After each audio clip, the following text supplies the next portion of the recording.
What's up guys, you're watching Sid Gaming and today we are going to talk about the PlayStation 5. Our NW-102254 and 4 server has been lost, so you just check the application you want to play and you get this error, and simply you just check the your system, and here we go, and here you just try to buy a game and you get this error, server has been lost.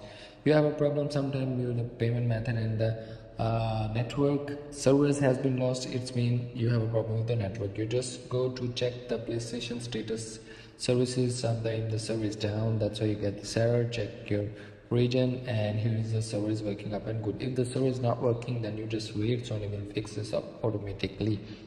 And if the server is working up and good, then you have a problem with the local network. You just restore your router and go to the frequency internet settings, and here you advanced settings, the DNS settings manual, primary DNS, secondary DNS set it. So simply that's how you can fix this error.